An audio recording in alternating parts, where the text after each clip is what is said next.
Hello, my name is Victoria Grimes, and I will be covering Lab 3 for Physics 2211.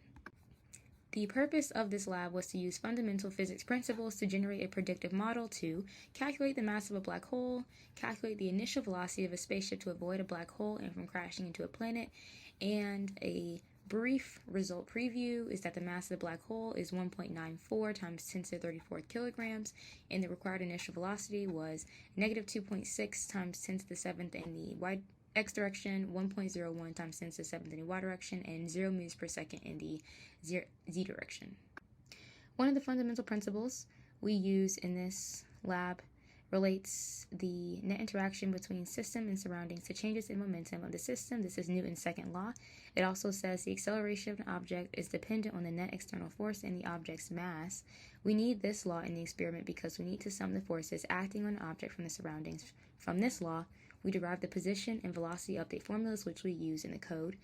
The other principle we used was the universal gravitational force, which allows us to calculate the attractive force between two objects, and this force is non-constant, so V average is approximated to be VF in the position update formula. Part 1 of the experiment was calculating the mass of the black hole. The system is a black hole, the surroundings is a star. The initial conditions are the mass of the star, the delta T, which is a day in seconds, and the time for the first observation point, which is 0 seconds. With the code, I found the initial and final momentum vectors, the star's change in velocity and momentum vectors, and Fnet and its components. I used this information to find the mass of the black hole. When calculating Fnet perpendicular, it is important to note that Fnet is the sum of its components, meaning the net force total minus the parallel component will be the perpendicular component. These are Part 1's results. The average mass of the black hole was calculated with the average formula in Excel, and it's also important to note that as the distance from the black hole decreased, the force of attraction between the star and the black hole was greater. In Part 2 of this experiment, we were finding the initial velocity of the spaceship. Here, the system is the spaceship, the surroundings are the black hole and the planet, and the initial conditions would be the mass of the black hole, which we calculated in Part 1. In the code for Part 2, I used the universal gravitational force formula to find the forces acting on the planet and the ship.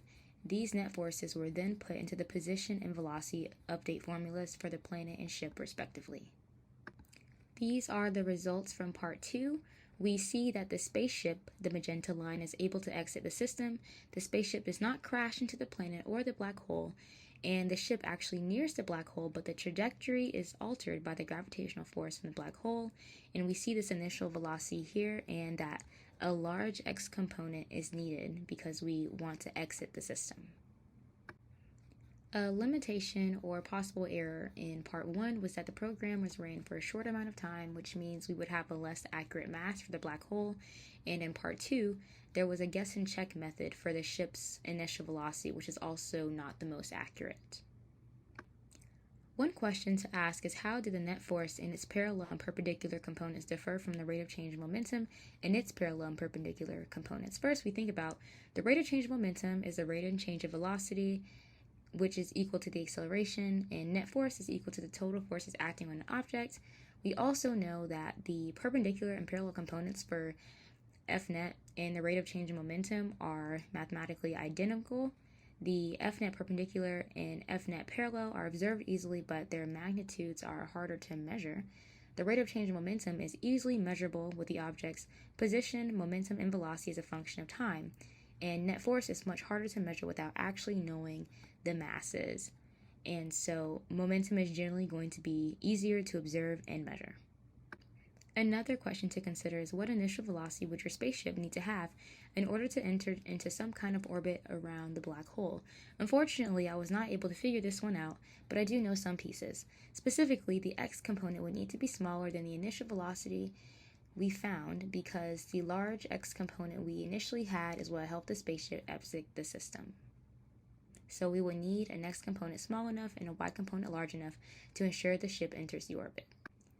In conclusion, we calculated the mass of a black hole and found the initial velocity of a spaceship to not crash into a black hole or a neighboring planet.